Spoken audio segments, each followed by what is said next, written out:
Hamas की Israel को खुली धमकी।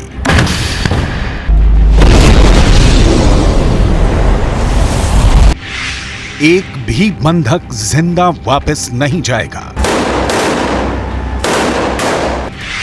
नेतन्याहू की खामोशी से उठे सवाल। 137 बंधकों का क्या होगा?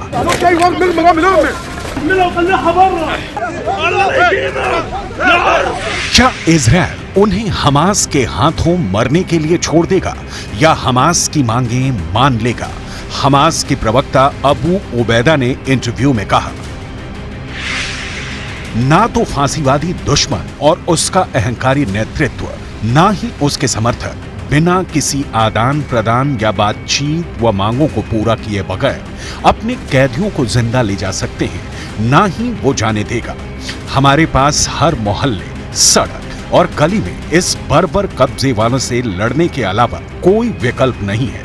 दुश्मन के विनाश का मकसद हमारे प्रतिरोध की ताकत को तोड़ना है, लेकिन हम अपनी भूमि पर एक पवित्र युद्ध लड़ रहे हैं। हमास की मांगे मानना इजरायल के लिए आसान नहीं है, लेकिन मुश्किल यह है कि इजरायल बंधकों को मरने के लिए छोड़ देता है तो फिर विश्व बिरादरी के आगे उसकी नाक कट जाएगी। मतलब इजरायल के प्रधानमंत्री बेंजामिन नेतन्याहू के आगे कुआं है और पीछे खाई। अगर हमास की बात मानते हैं तो उन्हें तत्काल युद्ध विराम घोषित करना होगा, जो इजरायल नहीं चाहता, और बंधकों को उनके हाल पर छोड़ देते हैं तो इजरायल की जनता उन्हें माफ नहीं करेगी। सवाल है, फिर नेतन्याहू आगे क्या करने जा रहे हैं? इसकी डिटेल आपको आगे दिखाएंगे कि नेतन्याहू के पास बंधकों को छुड़ाने का प्लान क्या है। उससे पहले हमास की उन मांगों की लिस्ट देख लेते हैं जिसे पूरा नहीं करने की सूरत में हमास ने सारे बंधकों को मौत के घाट उतार देने की धमकी दी है। पहली मांग, इजरायल को तत्काल सीज फायर की घोषणा करनी होगी। दूसरी मांग, इजरायल को गाजा पट्टी तक आने वाली ईंधन की लाइनों को फिर से बहाल करना पड़ेगा। तीसरी मांग, बंधकों की रिहाई के बदले इजरायली जेलों में कैद फिलिस्तीनी कैदियों को रिहा करना होगा। इजरायल डील करने में यकीन नहीं रखता, वो ऐसी सौदेबाजी को हथियारों से तय करता है, हमले से तय करता है।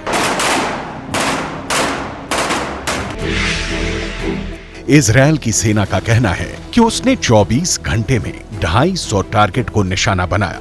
इन हमलों में 297 फिलिस्तीनी लोगों की मौत हुई है, 500 से ज्यादा घायल हो गए हैं। हमास ने कहा है कि 7 अक्टूबर से अब तक 18,000 से ज्यादा फिलिस्तीनी मारे गए हैं। इजरायल का कहना है कि उसने 7,000 हमास के आतंकियों को मार गिराया है। ऐसा करते हुए इजरायल के 98 जवान शहीद हो गए हैं और 600 से ज्यादा जख्मी हुए हैं। हर युद्ध की कीमत चुकानी पड़ती है, लेकिन इसकी सबसे ज्यादा कीमत तो बंधक चुका रहे हैं। इन बंधकों को 7 अक्टूबर को हमास गाजा उठाकर ले आया और तब से अब तक इनके सिर पर हमास की बंदूकें तनी हुई हैं।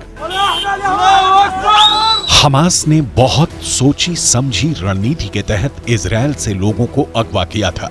हमास का मकसद ही था कि इजरायली लोगों को अगवा करके रखेंगे और जब बाजी पलटने लगेगी तो इजरायल से बंधकों की जान का सौदा करेंगे। हमास वही कर रहा है, लेकिन हमास की परेशानी ये है कि नेतन्याहू बावजूद इसके गाजा की तबाही पर रोक नहीं लगा रहे हैं। क्यों?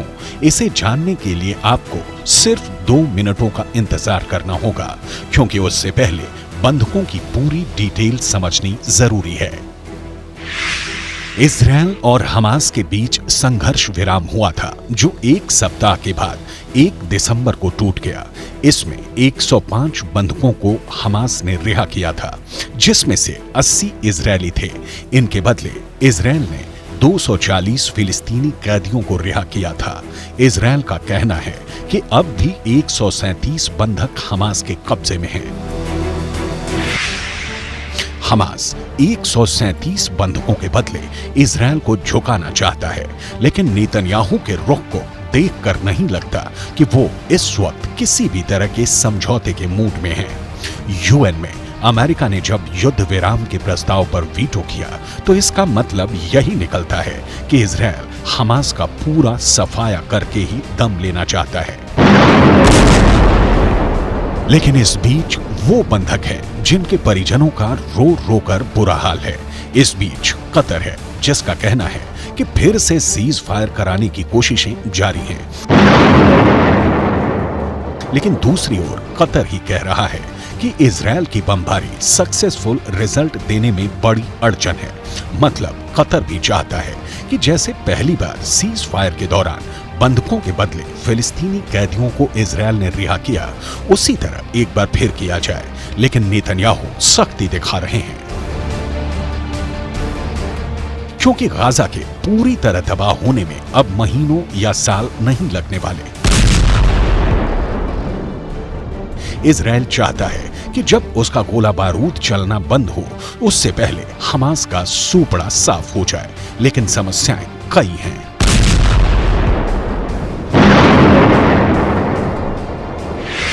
हमास ही नहीं, इजरायली सैनिकों को एक और से जंग लड़नी पड़ रही है और ये जंग है सैनिकों की बीमारी।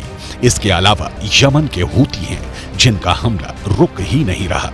इसके साथ ही हिजबुल्लाह है जो लगातार धमकी देते हैं, और तो और ईरान है जो लगातार इन संगठनों को खाद पानी देता है। बेंयामिन नेतन्याहू सत्ता में सुरक्षा की गारंटी देने के साथ आए थे, लेकिन 7 अक्टूबर के हमले ने उनकी गारंटी की चिंदी बिखेर दी। अब नेतन्याहू के सामने युद्ध है और इस युद्ध में इजरायल की जीत की गारंटी पूरी करनी है, लेकिन नेतन्याहू फंस गए हैं। इजरायल के डॉक्टरों का कहना है कि गाजा के अभियान में लगे कई सैनिक पेट की एक गंभीर बीमारी से पीड़ित हो गए हैं, जिसे वो शिगला कहते हैं। कहा जा रहा है कि साफ सफाई के खराब माहौल और युद्ध क्षेत्र में दूषित खाने के कारण ये बीमारी फैल रही है। ये खाना शिगेला और हानिकारक बैक्टीरिया से दूषित हो जाता है। परिवहन के दौरान इस भोजन को ठंडा भी नहीं किया जाता है, जिसके चलते बैक्टीरिया इसमें बने रहते हैं, और जब उस भोजन का सेवन किया जाता है तो सैनिक बीमार पड़ जाते हैं। इजरायल की सेना उत्तरी गाजा में इस वक्त भयंकर तबाही मचा रही है। गाजा का मोर्चा इजरायली सेना के लिए जाना पहचाना है। गाजा इजरायल के बीच की दूरी भी कोई समस्या नहीं है, लेकिन युद्ध जैसे जैसे लंबा खिंच रहा है, मुश्किलों का आना लाजमी है। शिगेला बैक्टीरिया का एक प्रकार है। जब यह शरीर के अंदर प्रवेश होता है तो पेचिस का कारण बनता है, जिसे शिगेलोसिस कहा जाता है।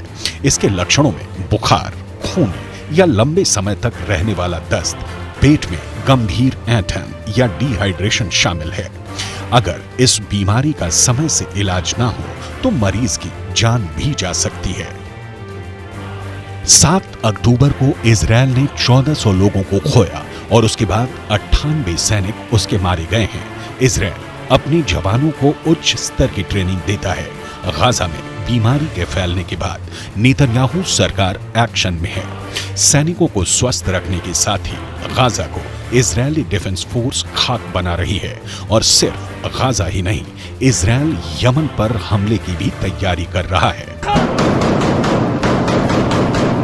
इजरायल के राष्ट्रीय सुरक्षा सलाहकार तजाची हानेगबी को सुनिए। इजरायल हूथी विद्रोहियों को रोकने के लिए दुनिया को संगठित होने का कुछ समय दे रहा है, क्योंकि ये एक वैश्विक मुद्दा है। लेकिन अगर दुनिया कोई व्यवस्था नहीं कर सकी तो हम नौसैनिक घेराबंदी हटाने के लिए कार्रवाई करेंगे। इजरायल को आज न कल हूथी और हिजबुल्लाह जैसे संगठनों से दो हाथ करना ही होगा, क्योंकि हमास के खात्मे के बाद ये संगठन ईरान के नेतृत्व में ज्यादा एक्टिव होंगे। यमन के हूथी और हिजबुल्लाह दोनों ईरान की तरह शिया हैं, लिहाजा ईरान सुन्नी हमास की तरह इन संगठनों के पीछे से हाथ भी नहीं खींचने वाला। इसीलिए इजरायल की हमेशा से कोशिश रही है कि जब सफाई हो रही है तो लगे हाथ हूथी और हिजबुल्लाह दोनों को साफ कर दिया जाए। यहां हूथी विद्रोहियों के बारे में कुछ दिलचस्प जानकारी देख लीजिए। यमन के हूथी विद्रोही 2014 से सऊदी अरब के समर्थन वाले गठबंधन के खिलाफ गृह युद्ध लड़ रहे हैं। 7 अक्टूबर को जब हमास ने इजरायल पर हमला किया तो इनकी समुद्री गतिविधियां बढ़ गईं। यमन से लाल सागर होते हुए हूथी इजरायल को निशाना बना रहे हैं। हूथी विद्रोहियों के मामले को नाकाम करने के लिए अमेरिका ने लाल सागर में अपना युद्धपोत तैनात किया है। बावजूद इसके हूथी हमले नहीं रोक रहे, लिहाजा नेतन्याहू इनका परमानेंट उपाय तलाशने में जुट गए हैं।